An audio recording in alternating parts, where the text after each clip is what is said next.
Hi everyone. Sorry for this delay. And I'm Shruti, and Yeah, this is Manoj here. Oh, I'm not sure if there's anyone in the. Are we waiting for people or? You might have lost some folks. It looks like Jennifer's here. Okay. Christine is here. You can see the folks pop in. Okay. Lost some folks in the delay. Now Melissa's here. So yeah, I mean, Sure. you'll have a sporadic audience possibly, Okay. but the delay Yeah. gotten a little. Sorry about that. Sure. Right. But yeah. Go ahead. Yes. Yeah, so we are both finishing our PhD at the MIT Media Lab in the Lifelong Kindergarten Group, the video of which has become colorful and whatever. But we get the spirit of the space. It's where like Scratch was developed, and so we've been part of this ecosystem for a long time.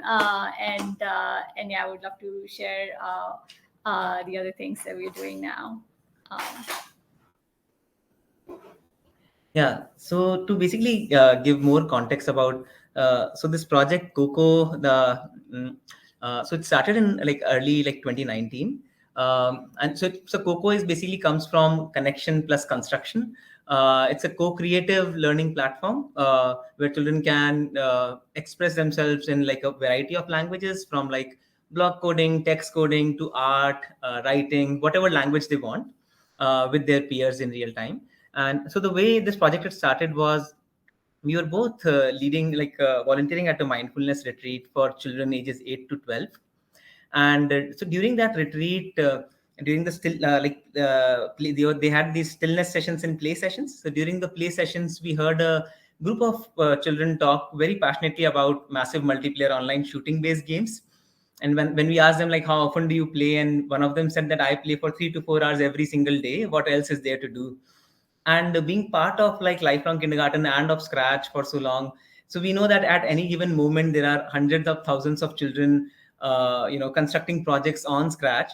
And so the first thought was like, could we somehow, like, what draws children to these multiplayer games is like this connection.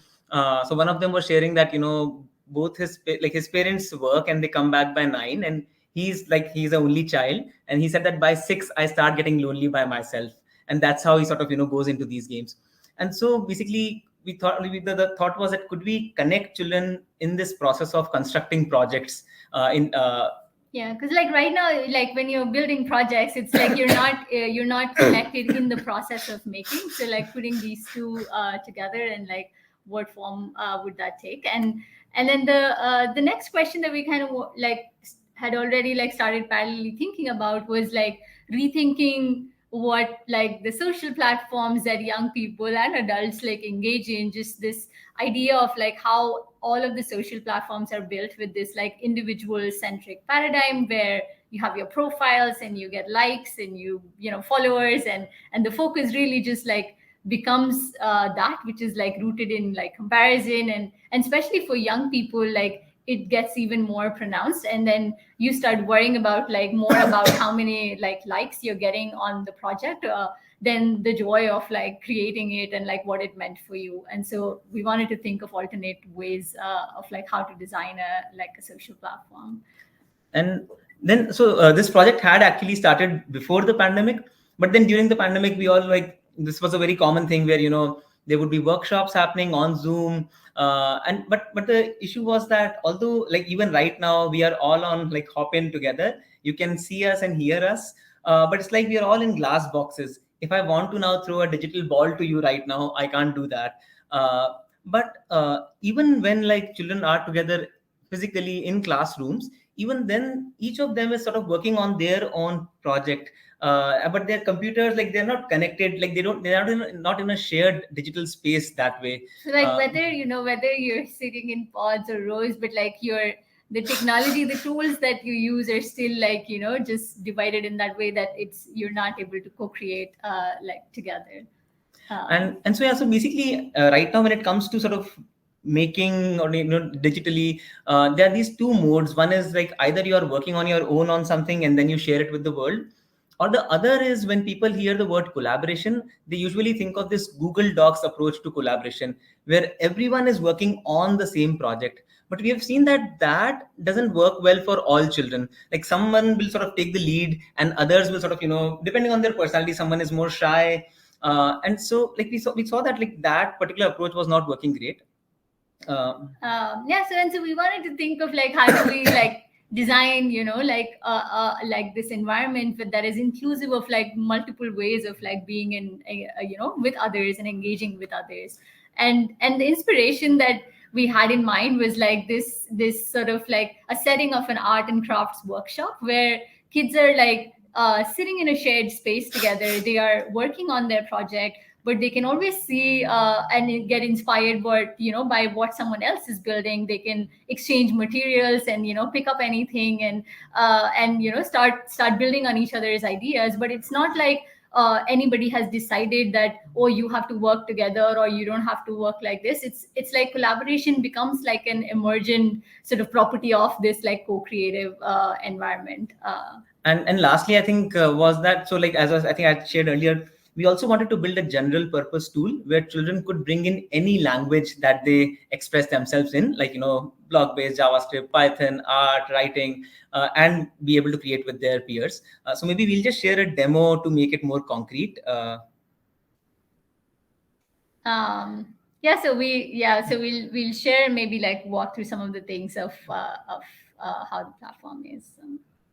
We need to know if the sound is being shared. Can you just go to the conference thing once messages? Yeah. Are you able to hear the sound of the video while it was?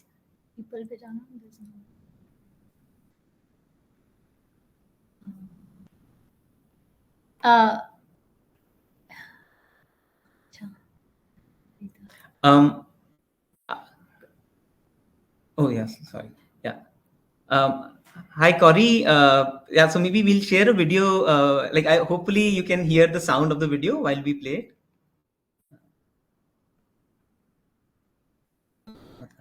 Let us just.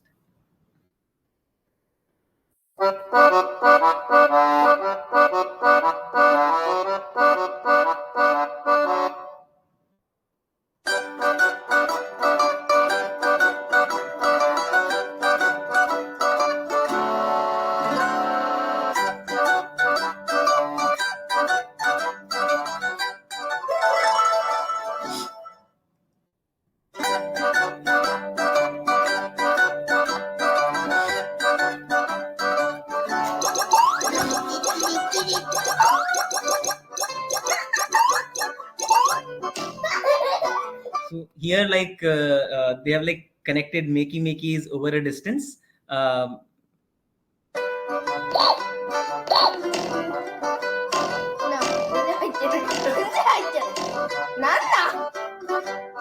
Welcome to CoCo, a place where you can engage in an endless variety of co-creative experiences with peers, regardless of whether they're sitting next to you in a classroom or anywhere else in the world. Get started by creating a CoCo space. Just choose an expressive environment of your choice, invite any number of members as your co-creators, and let them know what the space is about. Ready to enter?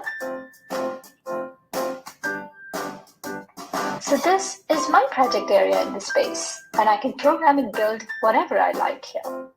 But the cool thing is that I'm not alone here, and Paperjam has also joined the space. I can see what he's building in real time. I can click on his window, and now I can see his code and interact with the project right here. We're excited to play this game together, so I pop out to the gallery view, and now we're both playing the game live. I like how he's programmed the motion of the planets. So I come back to the code view and go over to the planet sprite and then just drag and drop the code from his project onto my window. And now I have the same code in my project instantly. I can remix it and change what I like. And now my penguin is also doing this awesome motion. Our Encoder and Tango have joined too. So we can all be creating, collaborating, and playing together in this space. I could go over to any creator's project, I can play with it and see their code and get inspired from what others are building, all in the same space. If I like what someone's creating, I can also privately send them a CoCo card in real time to express my appreciation. The likes and thank yous exchanged in a CoCo space are not treated as metrics for display or comparison. They're just like feelings that are expressed and felt in the moment. Also, since this is a private space just for me and my peers, we can choose to switch on our video or audio at any time and program new kinds of live video experiences together. There's so much more that you can do in CoCo spaces. Here's a glimpse.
Welcome back. So this is your community's CoCo corridor, and all of the shared spaces that you engage in getting added here. CoCo is essentially a community-centric platform. That means communities everywhere, big and small, can start their own CoCo corridors. In your corridor, you can host your own live CoCo spaces, you can discover the spaces hosted by your peers, and remix any of the past spaces you like. You can also add custom images and sounds in the corridor's media library, so you can co-create projects that closely reflect your community's cultural context. Finally, CoCo is consciously designed as a selfless social platform. There are no user profiles or separate project pages that typically display the number of likes or followers of an individual user. In CoCo, the fundamental unit is not the individual creator, but rather the co-creative spaces that young people engage in with one another. Our hope is that CoCo can serve as a safe, joyful, and peaceful playground for young people everywhere to engage in being creative together.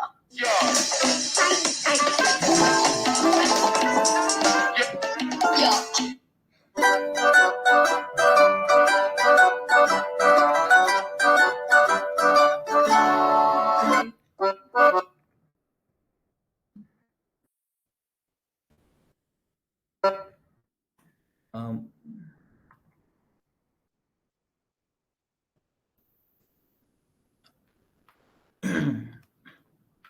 So yeah, we had launched made an announcement about CoCo some time back, and we've had like good response from educators and young people from around the world, from over 75 plus countries.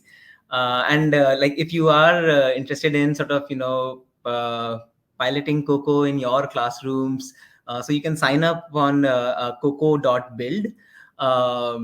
So yeah, we'll love to sort of get in touch with you.